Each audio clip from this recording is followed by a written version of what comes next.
Buenas tardes, ¿se oye bien? Vamos a comenzar con este taller. Mi nombre es Fabiana Malacarne, soy gerente de biotecnología de ASA y tengo el gusto de moderar este taller que lo dicta el doctor Eduardo Pagano, a quien conozco de hace algún tiempo, así que es un gusto estar acá. La dinámica va a ser una disertación del doctor en principio y luego ustedes pueden hacer las preguntas que quieran, no hasta que tengamos tiempo. Eduardo Pagano es ingeniero agrónomo, es ingeniero agrónomo egresado de la Facultad de Agronomía de la UBA, posee una maestría en producción vegetal. Es doctor en Ciencias Biológicas del programa de Bioquímica y Biología Molecular de la Universidad de Granada en España y es profesor asociado de la Facultad de Agronomía de la UBA en Bioquímica y Biotecnología. Los dejo con la disertación de Eduardo y luego le hacemos todas las preguntas. Bueno, no sé si se escucha. ¿Se escucha? Sí, buenas tardes. En primer lugar, les quiero agradecer la permanencia porque cuando pensé que tenía que dar la charla a las 5 de la tarde dije, uy, no va a haber nadie. Y otra cosa que también le ruego que me disculpen porque estoy un poco nervioso, a pesar de que hace casi 40 años que doy clase, me siento muy cómodo dando clases frente a alumnos, pero no frente a profesionales y otras personas que conocen por ahí más del sector que yo. Así que, bueno, esto más que disertación, como van a ver, es una clase. Así que espero que todos aprendamos algo de esto. En principio les quiero transferir algunas cuestiones, más que nada opiniones sobre hacia dónde debería ir la biotecnología y también quisiera aprender también de ustedes cuando venga el momento de las preguntas. La mala noticia es que es tarde, pero la buena es que tenemos bastante tiempo para charlar, así que espero que me disculpen si me extiendo un poco. Como si estuviera acá presente mi esposa, me haría la seña de que cortala, así que cualquiera de ustedes puede tomar ese rol y cuando me extienda demasiado me pueden decir que ya tengo que ir terminando. Sí, exactamente. Bueno, vos, Fabiana, podés. Y te agradezco a Fabiana la excelente presentación que hizo de mí. Bueno, lo que a mí me pidieron que exponga es dónde está en este momento dónde está parada la biotecnología agrícola y qué es lo que se puede esperar del futuro con respecto a la biotecnología agrícola. Voy a fijar una primera posición. Muchos de nosotros pensamos que cuando hay que hablar de biotecnología estamos hablando exclusivamente de eventos transgénicos. La biotecnología es una palabra muy amplia que engloba todas las actividades agrícolas. Cuando hablamos de biotecnología moderna, no es solamente transgénicos. Hay otras cosas, como les voy a explicar, que también puede aportar la biotecnología al mejoramiento de los cultivos y al aumento de la producción. Bueno, primero vamos a ver dónde estamos parados. Este es un cuadro, que espero que se vea más o menos bien, que son datos extraídos de una de las bases de datos más completas que hay sobre registros de eventos transgénicos. Es lo que registró Estados Unidos en el periodo 2015-2017. De alguna manera voy a cuestionar esta base de datos porque no está completa. Cuando veamos los de Argentina vemos que algunas cosas faltan, pero espero que el sesgo haya sido para todos los cuadros comparativos que voy a dar. No es tan importante el número, acá tenemos cerca de 10 eventos transgénicos, sino que es importante cuando veamos lo que está aprobado en Estados Unidos en el último tiempo, es básicamente lo que puede llegar a venir a la Argentina en el extremadamente corto plazo, porque la tecnología en Argentina se adopta muy rápidamente. Como vemos, la mayoría de los eventos que están aprobados en los grandes cultivos tienen que ver con resistencia a herbicidas y resistencia a insectos. Y dentro de la resistencia a insectos se sigue trabajando sobre variantes de la proteína que está codificada por el gen BT, por el gen de Bacillus thuringiensis, que fue transferido a los cultivos hace ya mucho tiempo. Hay un par de ejemplos que en manzana y en papa que tienen que ver con la inactivación de enzimas que provocan pardeamiento en el producto, que es una característica comercial. Ahí por ahí estaríamos ya en la segunda ola de la biotecnología. Vieron que se habían definido 3 olas de la biotecnología. Una primera ola que apuntaba a la productividad, una segunda que apuntaba a la calidad y una tercera que apuntaba a utilizar a las plantas como fábricas, ¿no? Como reactores. Y de ahí se originan 2 términos que se pronuncian igual pero son distintos, que son la molecular farming y molecular farming, ¿no? Con F y con pH, que es el molecular pH, ¿no? Farming es la producción de productos, las plantas producen fármacos, y el otro, farming con F, las plantas producen cosas que se usan en la industria. Hay algunos ejemplos que no me voy a explayar, pero si alguno después me pregunta se los puedo dar. Eso no está muy desarrollado a nivel mundial, esta tercera ola. Sí hay algunos ejemplos, como vemos acá, de la segunda ola, ¿no? Lo que apunta a la calidad. Incluso algunos que próximamente quizás salgan al mercado en Argentina. Cuando vemos los eventos aprobados en el periodo 2016 y 2017 a nivel mundial, lo que vemos básicamente es que los países que registran más eventos no son justamente los que los producen más. Uno podría pensar que el país que más eventos debe estar registrando es Estados Unidos, y no es así. Colombia y Malasia son los países que más eventos transgénicos registraron en el último tiempo, y eso por ahí tiene que ver con países que han adoptado la biotecnología recientemente. Esto tiene una ventaja para nosotros, porque cuanto más países adopten la biotecnología, más países posiblemente sean compradores de nuestros productos, y además puede aumentar la fuerza a nivel mundial para que los eventos transgénicos sean definitivamente aceptados en todas partes. Eso de que Argentina en este periodo ha registrado un solo evento también está viciado, porque como vamos a ver después en la base de datos nacionales aparecen más eventos registrados. Después, los eventos aprobados por cultivo, el maíz sigue siendo el cultivo que más biotecnología transgénica ha incluido, ¿no? En segundo lugar la soja, y después el algodón, y después la colza, y una forrajera y manzana. En el último año, podríamos decir. Después, los eventos aprobados en la Argentina para el mismo periodo, que figuran en esta base de datos, como les dije, no está actualizada, por lo menos para Argentina, no sé para los otros países, son estos que están acá, pero los voy a sacar enseguida de esta diapositiva. Voy a poner la que figura en ArgenBio, que es la base de datos nuestra. Como vemos, hay una gran cantidad de eventos registrados en Argentina en este último tiempo, pero básicamente estos eventos, salvo la resistencia al virus PBI en papa y la tolerancia a la sequía en soja, que son 2 eventos que han sido producidos enteramente en Argentina por empresas nacionales, el resto son eventos que tienen que ver con la resistencia al virus de la papa es este, y el evento de resistencia a la sequía es este que está acá, el HAP4. El resto son, otra vez, más de lo mismo, o sea, resistencia a insectos y resistencia a herbicidas. Aparece, además del glifosato y del glufosinato de amonio, que hacía tiempo que había ya materiales con esa resistencia, aparece el 2,4-D y el dicamba en algunos de estos lugares. Inhibidores de la enzima acetolactato sintasa, que confiere resistencia a las imidazolinonas, pero en realidad eso más que nada es producto de una mutación, por lo tanto, digamos, no debería estar regulado, no es transgénico.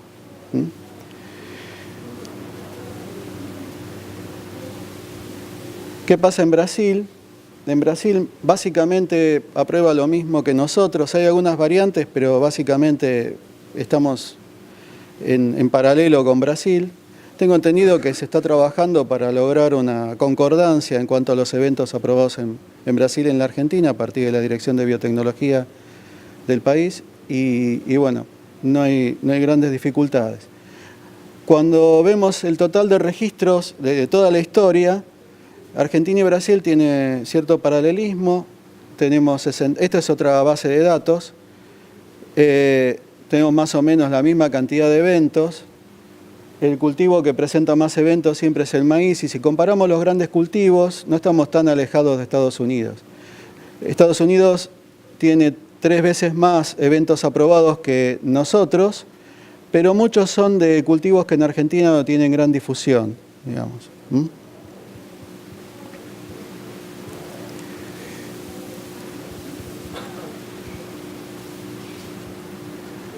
Si vemos en estas bases de datos los rasgos para los cuales se está haciendo biotecnología, vemos una infinidad de rasgos y muchos de estos no están disponibles en el mercado todavía. Pero eso nos puede hacer pensar de que pueden llegar a estar disponibles en el futuro. Y además de los tradicionales, como la resistencia a herbicidas, aparecen otras como metabolismo de la manosa, metabolismo del almidón, ¿no?, a través de la modificación de enzimas que degradan el almidón, metabolismo de los ácidos grasos, ¿no? ¿Y esto qué conclusión nos puede dar? A mí me da una conclusión muy ventajosa. Hace 20 años los estudiantes que cursaban bioquímica lo que querían era aprobar la materia y estudiar agronomía, porque decían que la bioquímica no tenía aplicación en la agronomía. Hoy, cada vez más, las ciencias básicas tienen aplicación en el modelo productivo.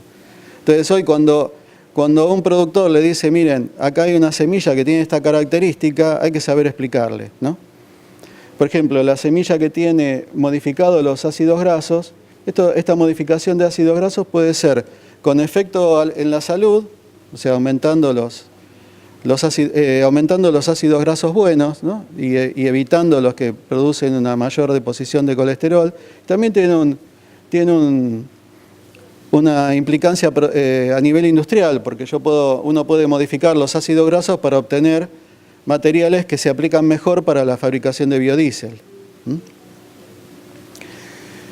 De todas formas, también hay, como ven, para aumentos de biomasa, que eso tiene que ver con lo que hoy se habla de bioeconomía y la producción de bienes a partir de la biología, ¿no? Pero, digamos, uno no puede decir cuándo pueden llegar estos productos al mercado. Acá vemos otro ejemplo, por ejemplo, la reducción del potencial de producir acrilamida. ¿Saben lo que es esto? Las papas, cuando se fríen, se produce una reacción química espontánea donde se genera acrilamida y es una sustancia cancerígena.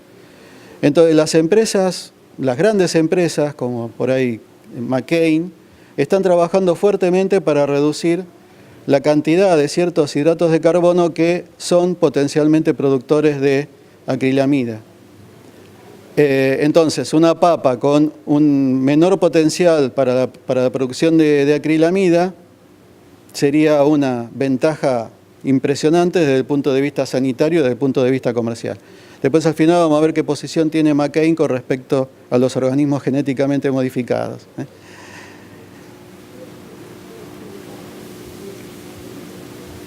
Bueno, un poco para ver hacia dónde puede ir la biotecnología con ejemplos diversos desde el punto de vista de los rasgos y desde el punto de vista de la metodología.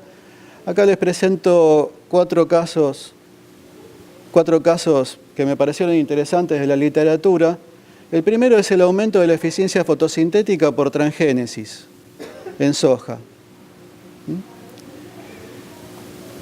Es un trabajo que salió publicado en una revista científica, no es un trabajo que haya sido adoptado por ninguna empresa comercial, pero básicamente a lo que apuntaba era sacar una enzima de una cianobacteria, que son los organismos fotosintéticos más primitivos, y ponerlo en el genoma de un vegetal superior. Y bueno, y ver que ese vegetal superior aumenta su eficiencia fotosintética. Acá hay un grupo en Rosario, el del doctor Carrillo, que ha publicado, incluso en Apresida ha presentado un trabajo muy interesante que cuando yo lo vi me emocioné. Le digo, es impresionante esto, justamente porque también trabajaba una temática parecida a la mía. pero no hay, digamos, a nivel mundial no he podido encontrar ninguna empresa comercial que haya adoptado esta tecnología. Lo que es un problema porque se ha invertido mucho en investigación básica y la transferencia de esa investigación básica al sistema productivo tarda muchísimo, ¿no? El segundo caso es el de intragénesis en maíz para el aumento de la tasa fotosintética. ¿Qué es esto de intragénesis? Intragénesis es una de las denominadas nuevas técnicas de mejoramiento. No sé si en el Congreso hubo, hoy a la mañana sé que hubo una charla de edición genómica, pero bueno, en definitiva, estas NBTs que hace algunos años aparecieron en el mundo científico y posteriormente en el mundo comercial, más que nada lo que hacen es tratar de evitar la percepción pública negativa que tienen los organismos genéticamente modificados, básicamente las plantas transgénicas. Y en particular la intragénesis es la introducción de un gen de la propia planta en el genoma de esa especie. Puede ser introducido de la propia planta o de una planta que en el medio natural podría cruzarse con la planta. O sea, cisgénesis y intragénesis son estrategias de aceleramiento de la evolución. O sea, genes que podrían ser introducidos naturalmente en la planta por cruzamiento, ya sea dentro de la misma especie o con especies emparentadas, se hace rápidamente por medios biotecnológicos. Teóricamente no tendría las mismas cuestiones que plantean los grupos ambientalistas comparado con los transgénicos, ¿no? Porque transgénicos es justamente extraer un gen de una especie e introducirla en otra. El salto específico es uno de los principales cuestionamientos de los grupos ambientalistas. Otro ejemplo es el del trigo con menor contenido de gliadinas obtenidos por RNA de interferencia. No sé si, digamos, a ver, tendría que explicarles la transferencia de información genética, pero se digo en pocas palabras. Todos los organismos vivos tienen ADN, el ADN es donde está es la base de la herencia, donde está codificada nuestra información genética, y para que esa información genética se pueda expresar, o sea, por ejemplo, yo tengo toda la información genética para tener ojos azules. Entonces, para que se pueda expresar, tienen que expresarse todos los genes que dan la característica de color azul. En mi caso no se expresaron nunca y estoy esperando, pero bueno, vamos a ver si en algún momento se da. Entonces, para que se expresen esos genes, lo primero que se sintetiza es ARN, en inglés es RNA, que es una molécula que copia la información que está en el ADN. Esta técnica de RNA de intransferencia lo que hace es bloquear el RNA natural que se genera. Entonces, si yo tengo la información para ojos azules, se expresa el RNA de las enzimas que llevan al color azul. Alguna de esas enzimas tiene bloqueada su posterior expresión porque hay un RNA que lo bloquea, ¿no? El RNA está bloqueado, no se expresa el carácter. Esto es muy efectivo para bloquear genes. O sea, utilizar el RNA de interferencia es muy efectivo cuando yo quiero bloquear un gen. Por ejemplo, si hay un gen que hace que las plantas tengan una respuesta excesiva frente al ataque de una enfermedad, ¿no? Las plantas tienen como les pasa a la gente cuando tienen una respuesta autoinmune muy fuerte, bueno, las plantas hacen algo similar. Detectan una enfermedad y tienen una respuesta muy grande. Cuando las plantas se defienden, parte de la energía que tendría que ir a la producción se va para defenderse. Entonces, si yo logro bloquear algún factor y evitar de que esa expresión de la defensa sea tan grande, sino solamente lo necesario como para que pueda combatir la enfermedad, yo aumento la productividad. De eso hay algunos ejemplos, hay un ejemplo comercial en papa que después les voy a mostrar. Entonces, como pasa siempre es más fácil bloquear un gen que hacer que la planta exprese un gen nuevo o que exprese un gen distinto al original.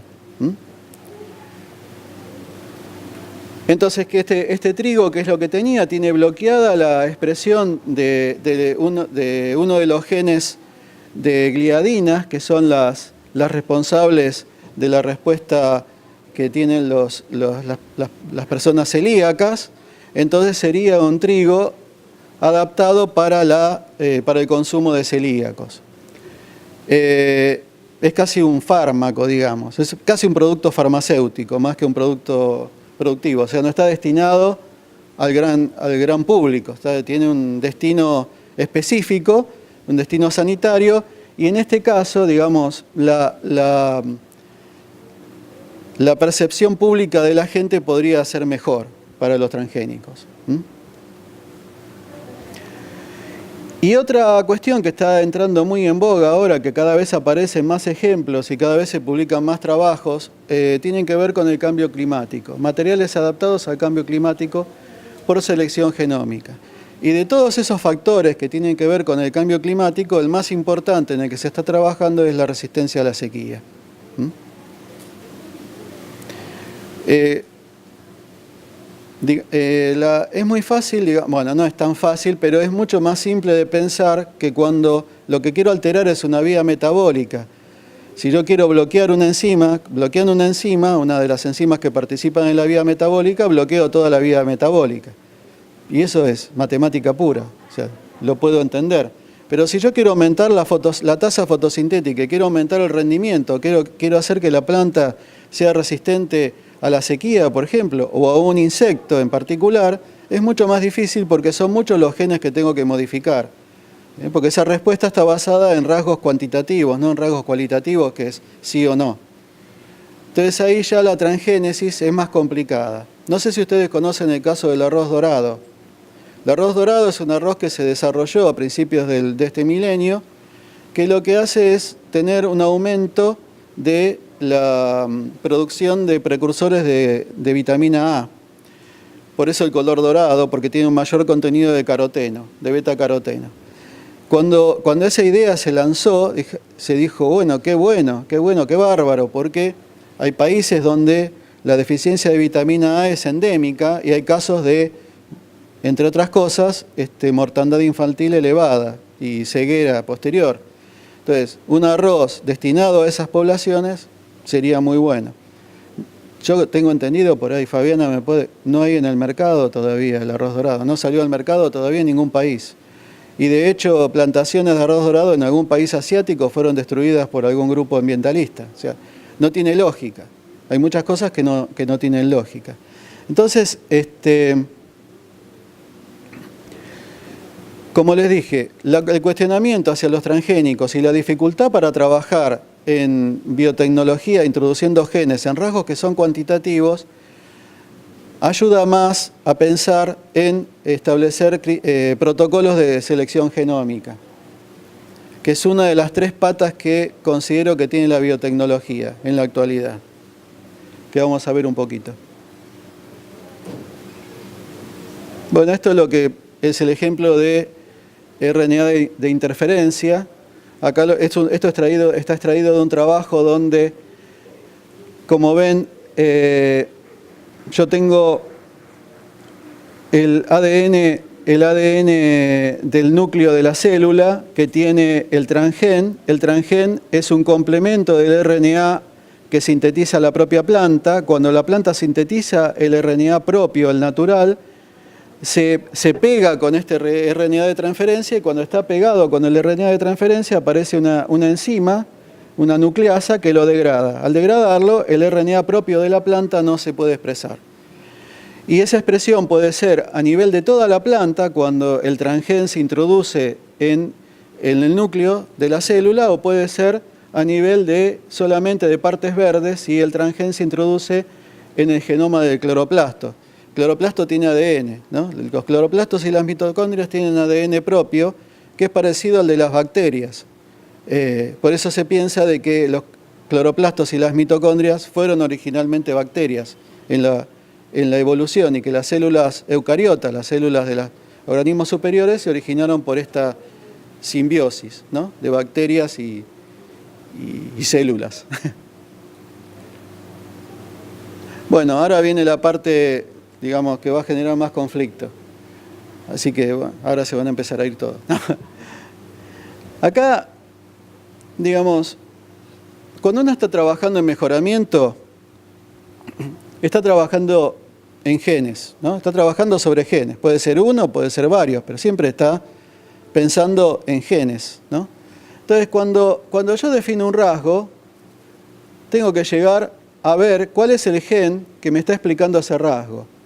Tengo básicamente dos caminos. Un camino puede ser el de ver en la bibliografía lo que está publicado y decir, bueno, viene una empresa y me dice, nosotros queremos encontrar un gen de la sequía. Y le digo, bueno, vamos a ver. Entonces, ¿qué hago? Voy a la base de datos de publicaciones, hago una búsqueda bibliográfica, me fijo a ver qué gente ha trabajado con expresiones de genes relacionados con la sequía. Y empiezo a explorar, a ver cuál me sirve, cuál no. Y ahí es un trabajo básicamente de conocimiento teórico. O puedo tener otro mecanismo cuando este proceso bibliográfico es muy complejo porque no encuentro nada. Yo puedo empezar a ver dentro del polimorfismo propio de una especie si hay algún ejemplar que tiene una característica mejor que otro. Por ejemplo, dentro de un banco de germoplasma de soja, puedo explorar a ver si hay algunos genotipos que tienen la resistencia, supongamos, a un insecto, ¿no? A un insecto que no es controlado por el BT, por ejemplo, las chinches.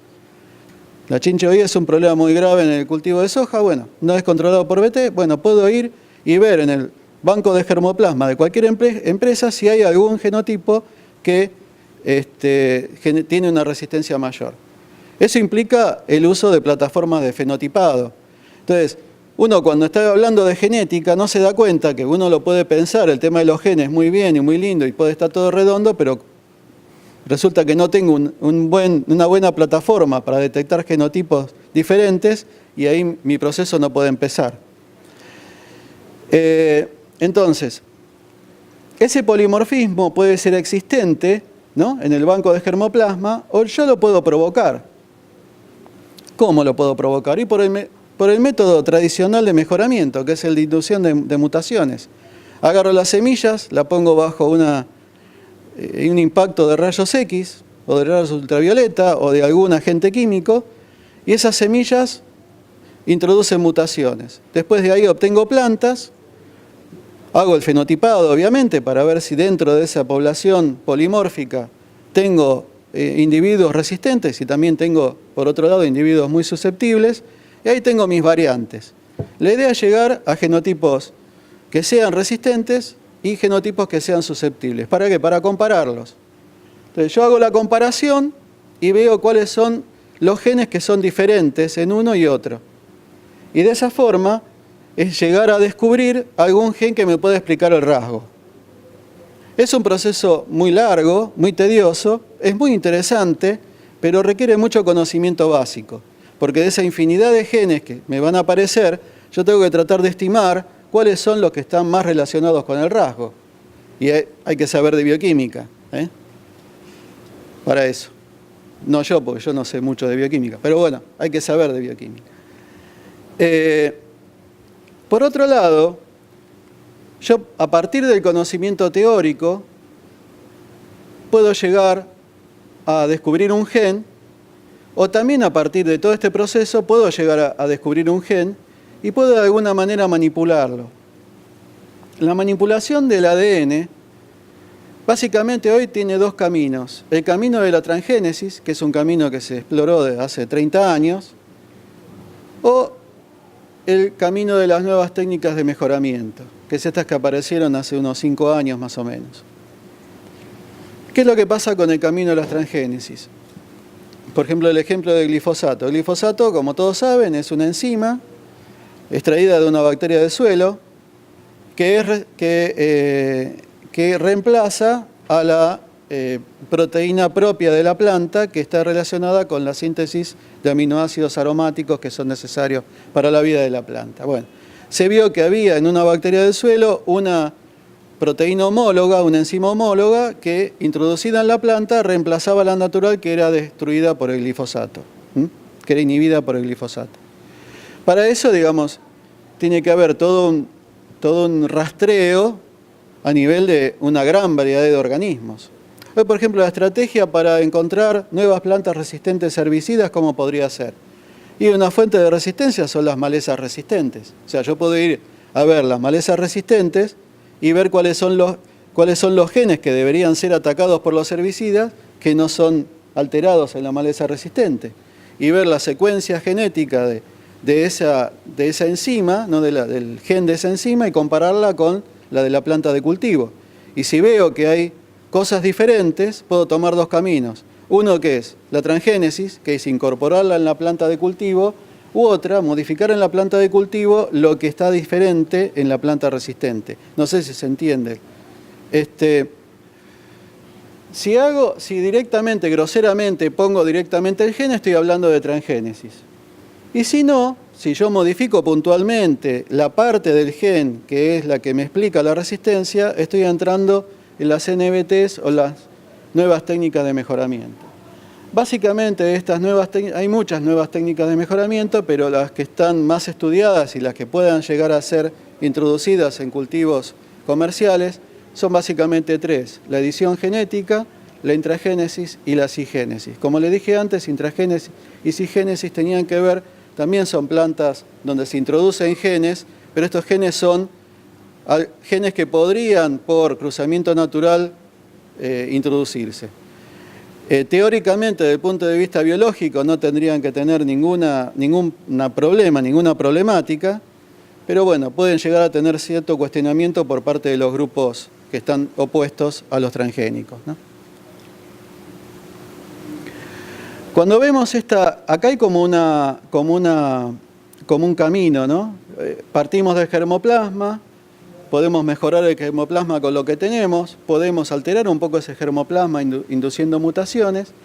Todo esto, digamos, por eso está sombreado así, estaría fuera de la regulación, o sea, un semillero que esté trabajando en este aspecto no tendría problemas para registrar sus materiales.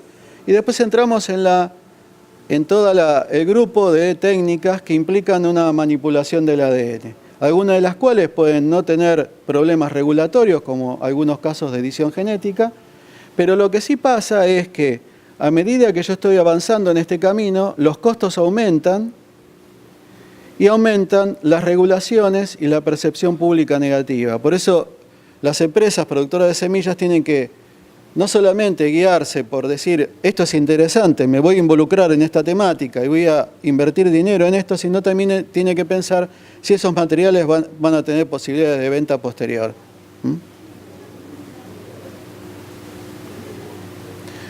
Hablando un poquito de estas NBTs, que yo creo que, salvo hoy a la mañana, en todo el transcurso del Congreso no se trató el tema. El año pasado sí hubo una charla sobre NBTs. Son varias técnicas que están extraídas básicamente de la investigación, no de la bibliografía científica. De todas estas, hoy, desde el punto de vista comercial, son dos las técnicas las que más se usan y las que tienen mayor potencialidad. Los denominados TALEN, no lo voy a traducir porque no tiene sentido, pero se conoce como TALEN, y la técnica de CRISPR-Cas, ¿no? O CRISPR para los amigos, TALEN y CRISPR. Las dos son técnicas de nucleasas sitio-específicas. ¿Cómo actúan estas nucleasas sitio-específicas? Hay una enzima que corta el ADN asociada a un elemento que reconoce una secuencia específica dentro del ADN. O sea, yo puedo dirigir el corte del ADN al lugar donde quiero. Si yo, por ejemplo, sé que hay un factor de transcripción, una enzima, ¿no? Una proteína, que me está haciendo que las plantas exacerben su respuesta al ataque de insectos o de enfermedades y quiero de alguna manera bloquearla, y yo conozco la secuencia del gen de ese factor, yo puedo dirigir el ataque específicamente a ese gen y no alterar nada de todo el resto del ADN de la planta. ¿Cómo cortan? Bueno, ¿por qué? ¿Por qué bloqueo? Porque corta, le saca un pedazo y después lo vuelve a unir. Se va un pedazo, o sea, una vez que corta, se va un pedazo y lo vuelve a unir. Cuando se vuelve a unir, ese gen que se cortó, le falta un pedazo. Entonces, no es activo. Esta es la alternativa que hoy tiene ejemplos comerciales y que próximamente llegarán al mercado. La alternativa de utilizar la edición genómica para bloquear genes. Otra cosa que puede pasar es que yo corte el gen, se vaya el pedazo, pero puedo restituir ese pedazo que se fue con algún cambio. Imagínense que yo estoy buscando una planta resistente a un herbicida. Y ese herbicida lo que hace es alterar la función de una enzima. Yo puedo buscar dentro del ADN del gen de la enzima qué es la parte que afecta al herbicida y tratar de modificarla sin que se altere la función de la enzima. Tengo que hacer varias pruebas, tengo que ver dónde corto y pego, hasta llegar a un ejemplo que haga que la planta sea resistente al herbicida, pero que la enzima pueda cumplir su función. Si no, no sería resistente. En eso se está trabajando con las que tienen que ver con la acetolactato liasa, que son los herbicidas imidazolinonas, ¿no? Otra cosa que puedo hacer es cortar y poner una secuencia grande, meter un gen entero. ¿Sí? Bueno. Está bien. 10 minutos más. Bueno, gracias. Puedo cortar y meter un gen entero. Y esto sería un transgénico. Pero sería un transgénico de precisión. Porque, no sé si ustedes recuerdan, los transgénicos se generaban por dos mecanismos básicos. Uno que era el uso de Agrobacterium tumefaciens, que es una bacteria que introduce genes foráneos, o si no el bombardeo de microproyectiles, que era agarrar a las plantas a los tiros, ¿no? Y meterle el ADN de prepo. Ambas técnicas son al azar, o sea, donde se introduce el ADN nuevo, no sé dónde se introduce, después tengo que hacer secuenciaciones para ver dónde se introdujo y poder pasar las regulaciones. En este caso, como yo sé muy bien dónde se introduce, sería mucho más fácil ese proceso de pasar las regulaciones, porque puedo explicar mejor dónde está introducido el gen. Yo puedo introducir el gen en una secuencia silenciosa del ADN. El ADN no todo expresa genes. Hay algunas partes del ADN que no sirven para nada. Bueno, por ahí después se descubre que sí. Pero por ahora son silenciosas. Yo puedo meter un gen nuevo ahí y no afectar demasiado la genética de la planta. O sea que básicamente estas son las tres alternativas que nos darían estas nucleasas sitio dirigidas, de las cuales, como les dije, hay dos ejemplos, TALEN y CRISPR. Y les digo, se podría hacer en cualquier laboratorio básico, porque no son muy difíciles los protocolos. ¿Qué es lo difícil en todo esto? Lo difícil es que estas técnicas de edición genética comparten con la transgénesis todo el proceso de cultivo de tejidos. Y en algunas plantas el cultivo de tejidos es muy complicado. Por ejemplo, en soja la eficiencia es del 1 al 3%. Entonces cuesta mucho llegar a transformar soja. Es muy difícil. Entonces no cualquier laboratorio lo puede hacer. Entonces, adueñarse de esta tecnología para nosotros, para las empresas nacionales, puede llegar a ser bastante caro. Con una posibilidad de impacto relativo, porque no está todavía resuelto el tema de la percepción pública de los materiales originados por edición génica. Uno puede sospechar de que si los transgénicos son un poco más aceptados, esto se aceptaría mejor. Pero bueno, no lo sabemos. Acá hay un ejemplo que salió en esta revista, una revista que publica revisiones sobre biotecnología, que dice que una empresa predice que plantas originadas por CRISPR, por la tecnología de CRISPR, estarán en nuestros platos en 5 años. O sea, dentro de 5 años nosotros tendremos materiales editados por esta técnica de CRISPR.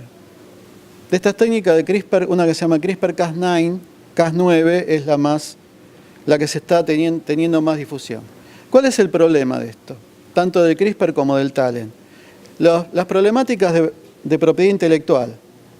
Si no está en Argentina, ustedes saben que una semilla tiene como dos legislaciones al mismo tiempo. Una que es la ley de semillas, que da derechos al obtentor, o sea, a la empresa que registra el material, y por otro lado la propiedad intelectual que está relacionada con el evento transgénico, que está registrada por otra, generalmente una transnacional. ¿Qué es lo que va a pasar con el TALEN y con el CRISPR-Cas9? Todavía no se sabe muy bien. Son protocolos, por lo tanto, los protocolos se pueden registrar. Si fuera así, ninguna empresa podría hacer transgénicos, porque, digamos, ¿quién estableció el protocolo para transformación con biobalística? Una persona, pero no está registrada la propiedad intelectual. Entonces yo podría comprarme una cámara para disparar genes y hacer transgénicos, y no le tengo que pagar a nadie. ¿Por qué se registraron los protocolos de edición génica? Y bueno, porque esto es una vorágine. Como la biotecnología tiene mucho dinero atrás, todos tratan de cubrirse. Y hay un problema. El TALEN está registrado por una empresa. O sea que si yo hoy quiero hacer edición génica por TALEN, tengo que recurrir a una empresa norteamericana y hacerlo con ellos.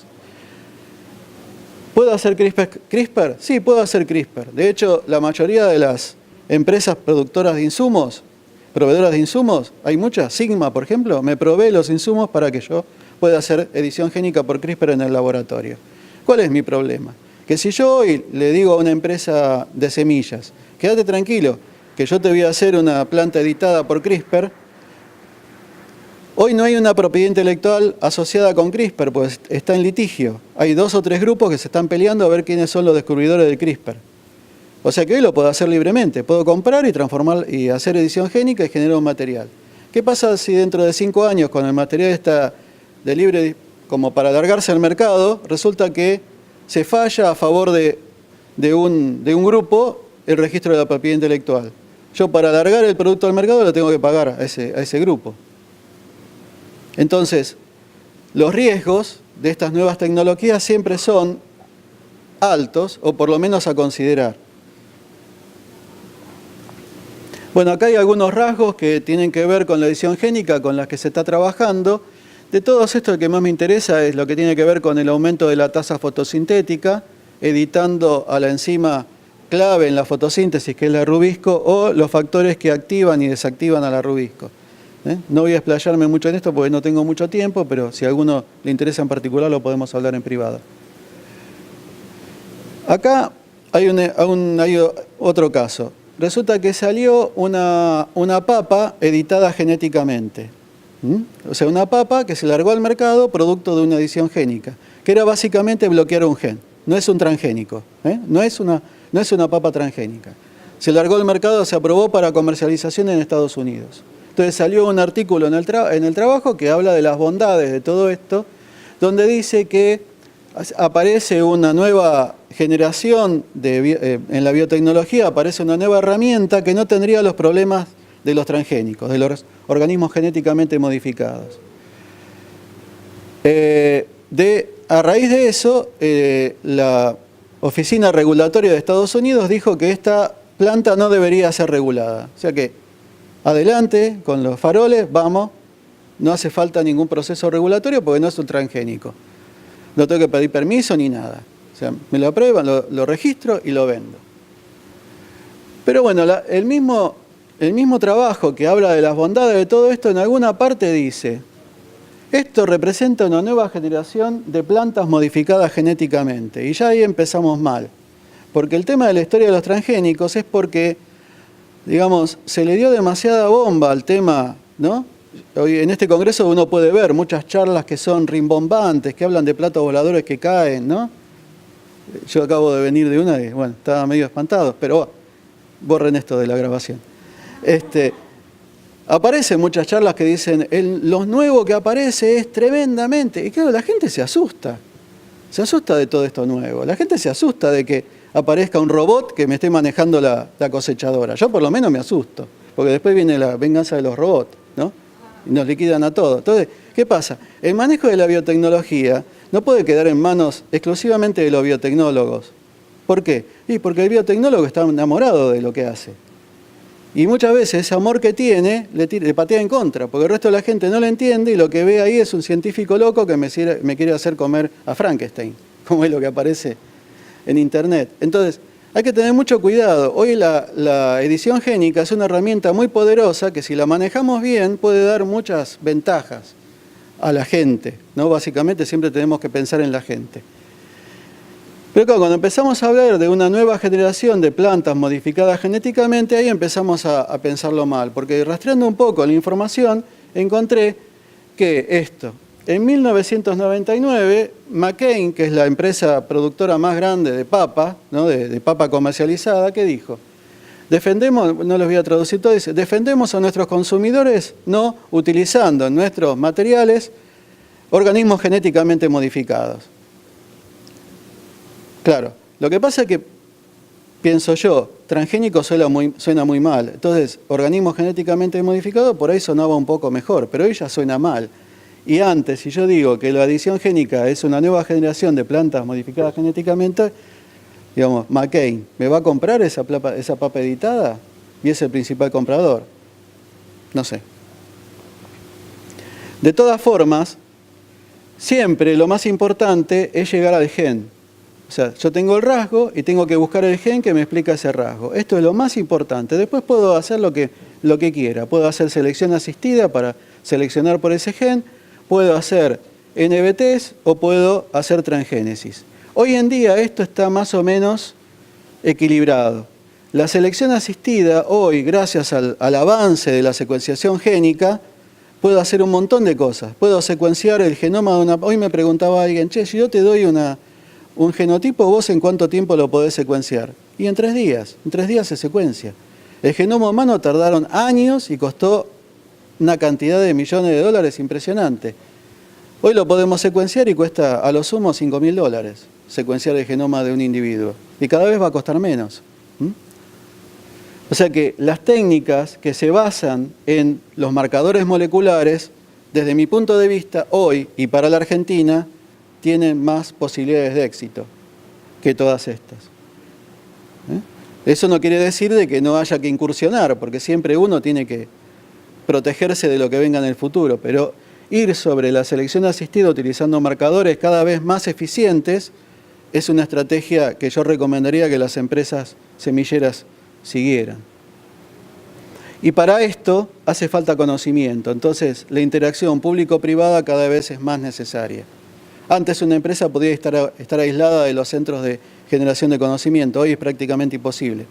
No puede tener ninguna ventaja competitiva si no se asocia con algún centro del conocimiento, por lo menos dentro de la empresa se genera un espacio para la ciencia. Estoy vendiéndome. Bueno, acá a modo para terminar, les doy un ejemplo. Uno puede, digamos, es muy raro que una empresa tenga gente que esté buscando información en las bases de datos y encuentre cosas que realmente le importan, porque los intereses van por otro lado. Nosotros que estamos en la facultad y estamos la mayor parte del tiempo ociosos, nos interesa meternos en estas cosas y buscar.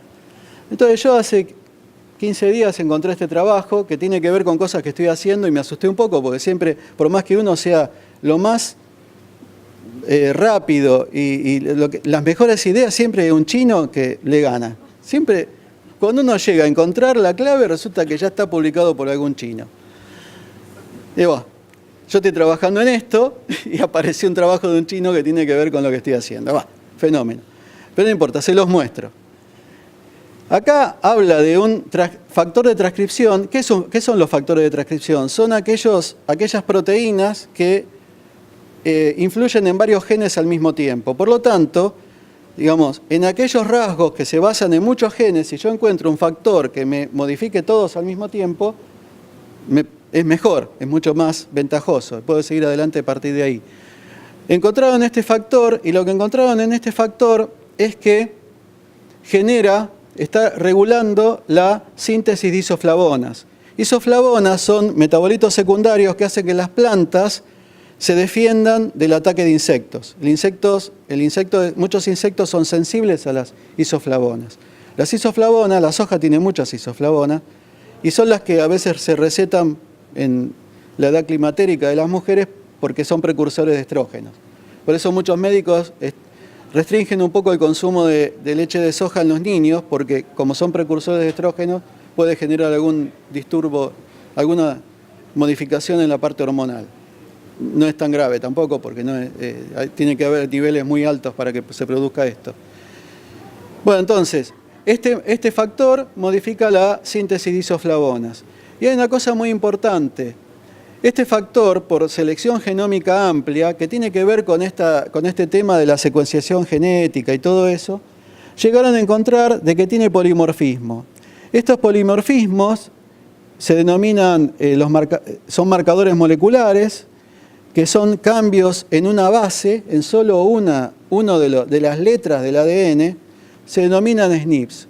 Entonces yo puedo rastrear en una descendencia la presencia o no de esos SNPs y seleccionar los que son resistentes. O sea que yo acá no estoy haciendo nada de modificación genética, lo estoy rastreando dentro del mismo genoma de la planta, buscando la que tenga esa característica, porque descubrí que esa característica es la base del rasgo.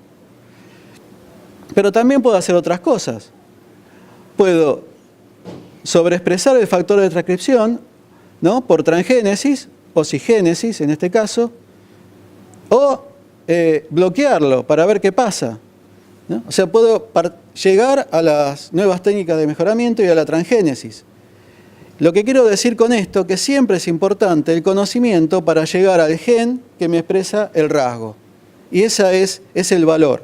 Es el valor que puedo registrar como propiedad intelectual, que me puede dar fortaleza a nivel comercial, que me puede dar una ventaja competitiva a mi semillero comparado con el resto, ¿sí?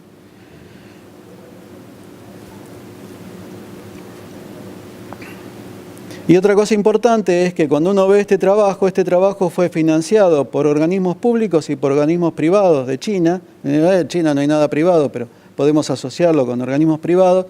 Y en alguna parte de acá dice que no hubo influencia de los que financiaron el proyecto en la toma de decisiones de los investigadores.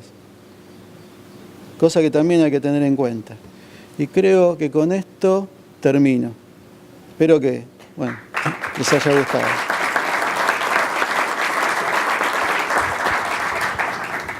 Muchas gracias, Eduardo. Por favor, levanten la mano quien quiere hacer preguntas y le acercamos el micrófono. ¿Alguna pregunta? Se aprueba con 4. Se aprueba con 4 y el parcial es el viernes. La dejaste anonadados. Allá.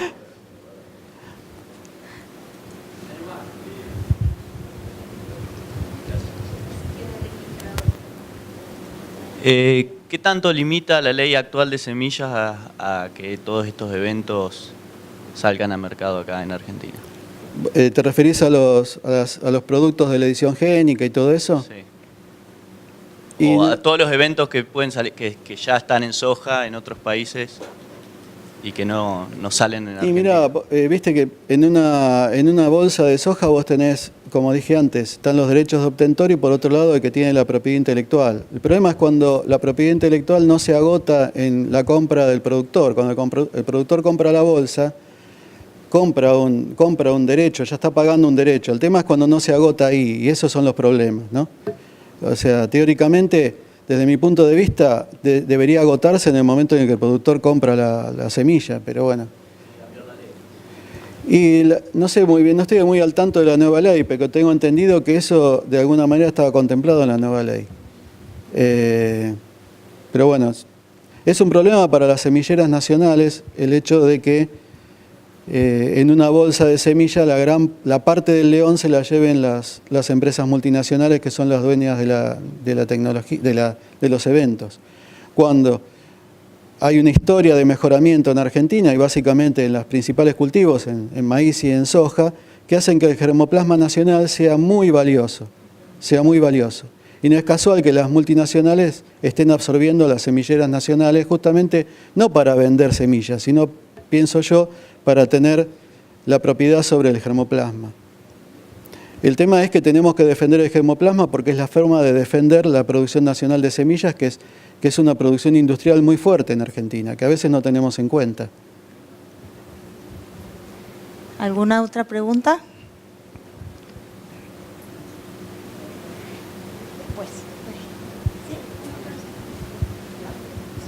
Gracias. No, una pregunta es si ya en Argentina hay laboratorios que estén usando CRISPR-Cas9. ¿Sí? Sí. En Argentina hay proveedores del servicio ya.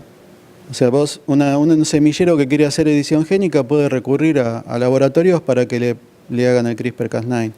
El tema es que, como les dije, las limitantes son básicamente dos. El tema de la propiedad intelectual y el tema del cultivo de tejidos. Hoy, si hay alguien acá de algún semillero, si está decidido a hacer edición génica para algún rasgo, tiene que contratar un laboratorio que le garantice la transformación. O sea, que el cultivo de tejidos lo tenga resuelto.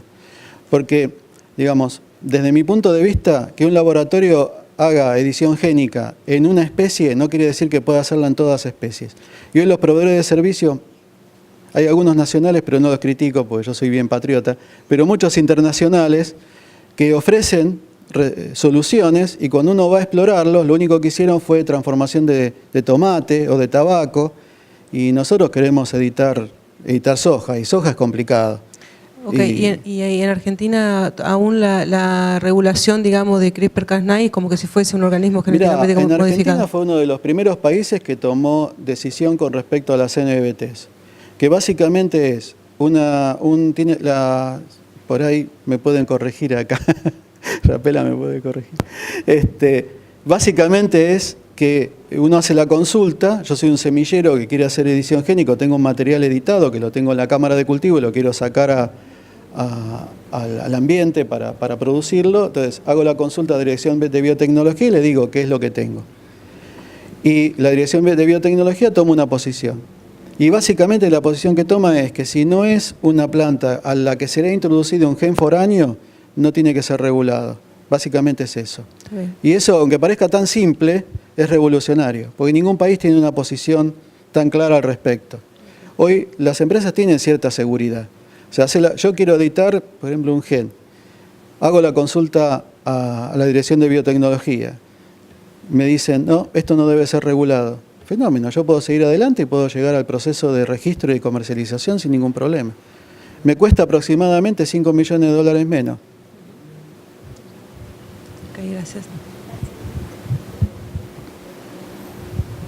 Hola, buenas tardes. Buenas tardes. Muchas gracias por la presentación tan completa. Y yo lo que quería consultar era cómo se está trabajando para combatir el cambio climático, qué desarrollos se están haciendo. En realidad, lo que yo presenté acá tiene que ver con la adaptación al cambio climático.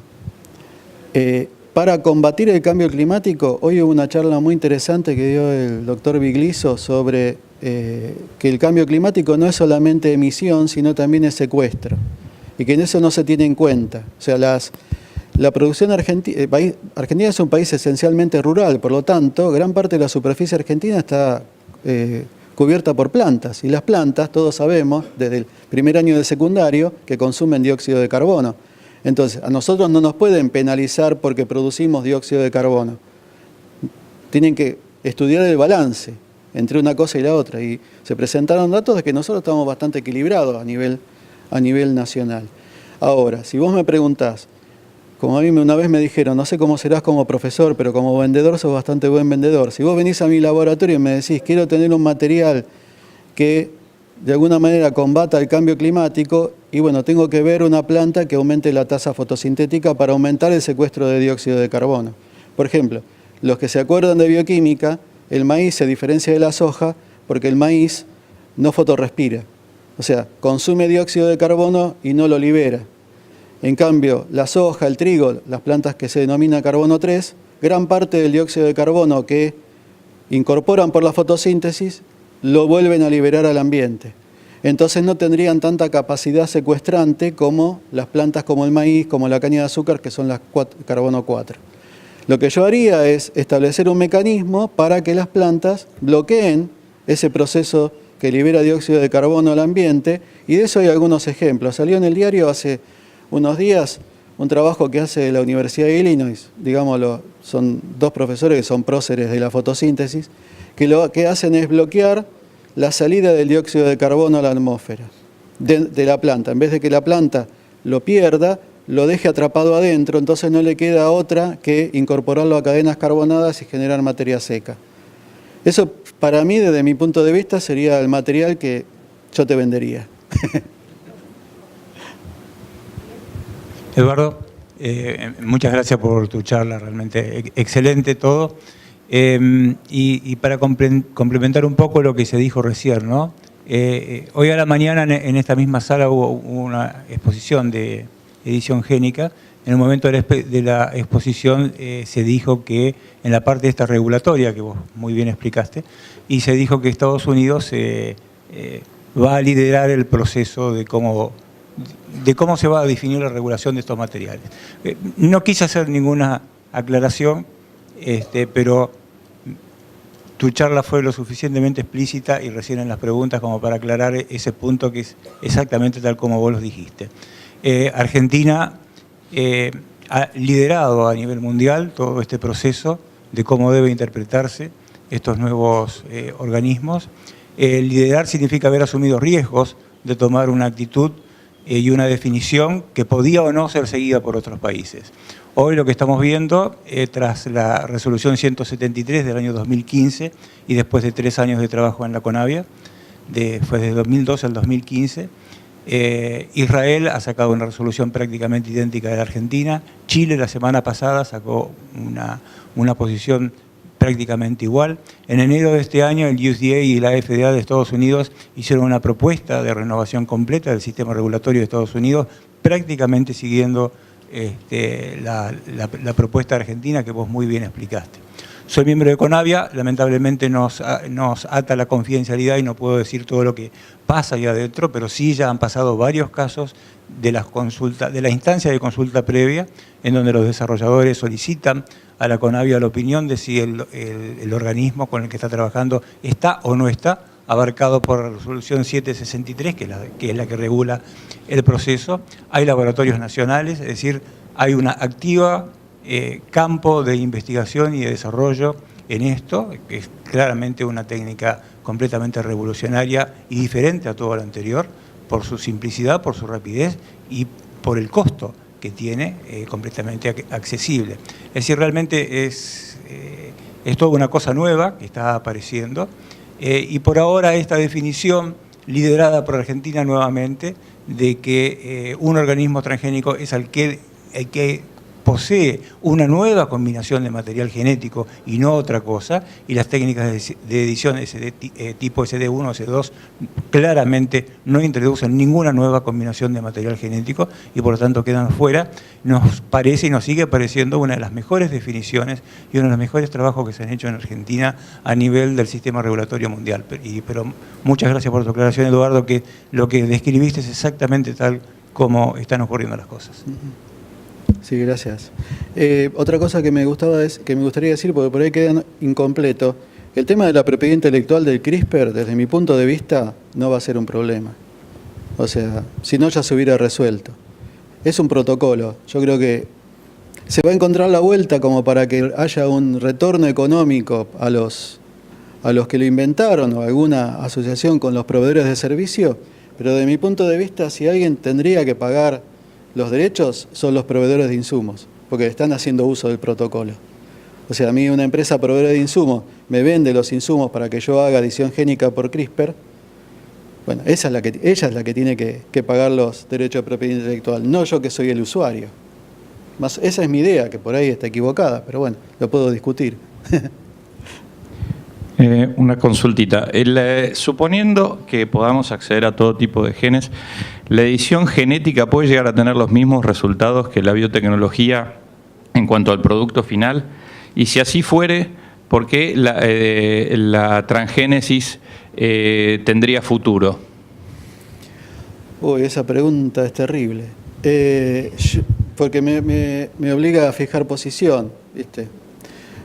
Yo creo que la transgénesis no tiene el futuro que se pensaba hace 30 años. O sea, hace 30 años se pensaba que la transgénesis iba a resolver todo.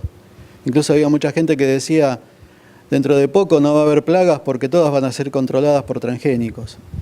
Yo creo que la transgénesis va a seguir siendo una herramienta, pero que va a ir siendo desplazada por por estas nuevas técnicas.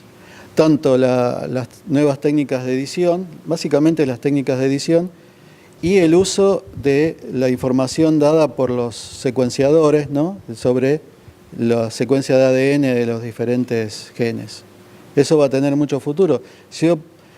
Hoy en día, en mi laboratorio, que somos súper pobres, yo puedo mandar a secuenciar un genoma y lo puedo pagar con mis subsidios, que son muy bajos, y aprovecho para pedir más plata. Eso, digamos, para nosotros tiene mucho futuro. El tema de la investigación básica, ¿no?, aplicada al ADN. Como te dije, a mí siempre me preguntan, ¿pero es una cosa o la otra? No, son las dos juntas, porque yo siempre voy a necesitar saber cuál es el gen que tengo que editar. Tengo que llegar a descubrir cuál es el gen que me explica el rasgo. Entonces, la búsqueda de genes es clave hoy en día. Eduardo, si me permitís agregar algo, yo creo que es lo que vos bien decís. Todas las técnicas de mejoramiento, porque en definitiva lo que buscamos es mejorar los cultivos, se siguen usando. Hay cosas que podrás hacer con edición, hay cosas que necesitarás hacerlas con una transgénesis y hay cosas que la tenés que mejorar con retrocruza, pero realmente todas las técnicas se van a seguir usando como se vienen usando desde el principio, creo yo, ¿no? Sí, sí. Yo defiendo mi parcelita, que es el mejoramiento. Y sí, todos estamos por ahí, porque es como el helado. No voy a pedir plata, te lo dejo a vos. A mí eso. me preguntan, ¿por qué defendés tanto? Es como el helado artesanal y el helado comercial. O sea, lo que hace el mejoramiento molecular es el helado artesanal, es investigar día a día y tratar de descubrir. ¿Otra pregunta? Muchas gracias por su presentación. Yo más que una pregunta, vamos a tomar el atrevimiento de hacer un comentario, ya que soy de las pocas extranjeras que está acá, y es que la posición frente a estos MVTs, frente a estos nuevos desarrollos, va a estar muy jalado por la percepción que se tenga. Aquí en Argentina la percepción es bien distinta a la que tenemos en otros países. Para ustedes seguramente, y los demás estamos con los ojos mirando qué va a pasar en Argentina, en Estados Unidos, en Europa, porque bueno, finalmente son los que van llevando el tema. En muchos de los otros países dependerá mucho de cómo desde el comienzo manejemos la percepción que se vaya a tener de estas tecnologías y no caigamos en los errores que tuvimos con la transgénesis. En esa medida quizás ustedes tienen bastante más ventaja de lo que podemos tener en otros países, porque la percepción que ustedes tienen frente a los desarrollos de la biotecnología es bastante mejor a la que podemos tener en la región andina o en Centroamérica o en otros países. Entonces ahí hay un juego que trasciende a la tecnología en sí misma y tendrá más que ver en cómo finalmente se acepte, y ojalá lo sepamos hacer para que se acepte algo que puede tener muchos beneficios. Gracias. Bueno, muy buenas tardes. Pues nosotros venimos de México, entonces por ser centro de origen del maíz, quisiera saber la postura de esta tecnología, los riesgos que pudiera implicar, y si con estas nuevas tecnologías de intragénesis y otras, pues se pudiera hacer algo con el mejoramiento a través de estas técnicas en maíz. Sí, digamos, la edición génica, cuando vos estás bloqueando una enzima, un gen, es básicamente lo mismo que aplicar la mutagénesis. No sé si en México hacen mejoramiento por induciendo mutaciones. Si hacen mejoramiento induciendo mutaciones en maíz, esto no es nada nuevo, ni puede tener un riesgo posterior. De todas formas, yo con el tema de la transgénesis estoy más a favor de que los países que son centros de origen cuiden mucho más todo eso.